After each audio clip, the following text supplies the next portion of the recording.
அன்பார்ந்த சகோதர சகோதரிகளே, மனிதன் என்ற பெயரை தாங்கி வாழ்ந்து கொண்டிருக்கின்ற நாங்கள் எப்படிப்பட்டவர்கள் என்பதை தற்பொழுது நாங்கள் விளங்கிக் கொள்வதற்கு ஒரு சிறு முயற்சியை எடுப்போம்.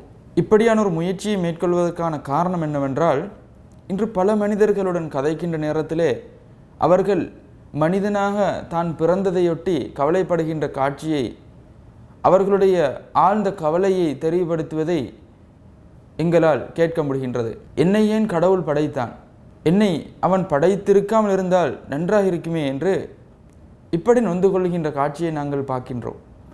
அப்படியான சகோதர சகோதரிகளுக்கு எங்களால் சொல்ல முடிகின்ற விடயம் என்னவென்றால், உங்களை நீங்கள் எப்படியான ஒரு படைப்பு என்பதை உணர்ந்து கொள்ள முயற்சி செய்யுங்கள். அதே போன்று உங்களை படைத்தது யார் என்பதை அறிந்து கொள்வதற்கு நீங்கள் முயற்சி செய்யுங்கள். இப்படியான ஒரு முயற்சியை செய்து அதிலே நீங்கள் வெற்றி கண்டுவிட்டால் நிச்சயமாக உங்களுக்கு ஒரு நிம்மதியான ஒரு வாழ்க்கையை வாழ்வதற்கு முடிகின்றது.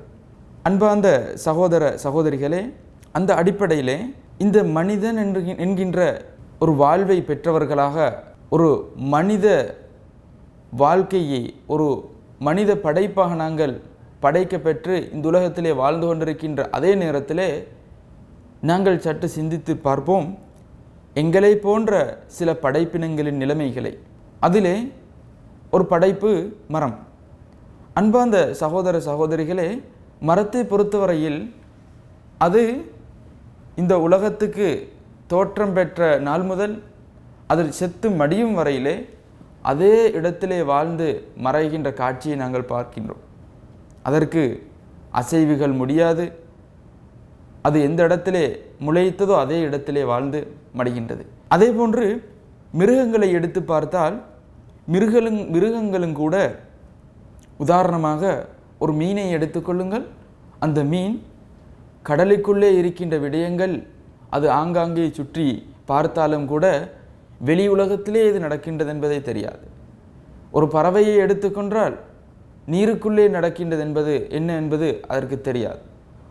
வனவிலங்குகளை எடுத்துக்கொண்டால் அதற்கு கூட வசிப்பதற்கு வசதியான இடங்கள் கிடையாது. ஆனால் ஒரு மனிதனை நாங்கள் எடுத்து பார்த்தால் எவ்வளவு அழகான வாழ்க்கையை வாழுகின்றார்கள் என்பதை எங்களால் சிந்தித்து பார்த்து உணர முடிகின்றது.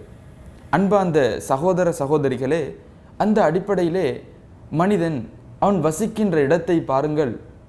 எவ்வளவு அழகான வீடுகளை கட்டி அதிலே தூங்குவதற்கு அறைகள், சமைப்பதற்கு அறைகள், வேறு விடயங்களுக்காக வேண்டி வேறு வேறு அறைகள் எல்லாம் வைத்து மனிதர்கள் வசிப்பிடங்களை கட்டுகின்ற காட்சிகள். ஆனால் அதே வீட்டில் இருக்கின்ற, அதே தோட்டத்தில் இருக்கின்ற கோழிகளுக்கும் ஆடு மாடுகளுக்கும் இருக்கின்ற இடங்களை பார்த்தால் அதிலே அறைகள் எல்லாம் கிடையாது. வசிப்பதற்கு ஏதோ ஒரு இடமாக ஒதுக்கப்பட்ட ஒரு இடத்தை கொடுக்கின்ற காட்சிகள். இது மனிதர்களுடன் இருக்கின்ற விலங்குகளுக்கு, மனிதர்களை விட்டும் தூரமாக இருக்கின்ற காடுகளிலே வனாந்திரங்களிலே இருக்கின்ற விலங்குகளுடைய நிலைமைகளை எங்களால் சிந்தித்து பார்த்தே உணர முடிகின்றது. அதே போன்று மனிதர்கள் விதவிதமான ஆடைகளை அணிந்து தன்னுடைய மேனிகளை மறைத்து அழகான முறையிலே ஆடைகளை அணுகின்ற காட்சிகளை நாங்கள் பார்க்கின்றோம். ஆனால் விலங்குகளுக்கோ அப்படியான வாய்ப்புகள் கிடையாது.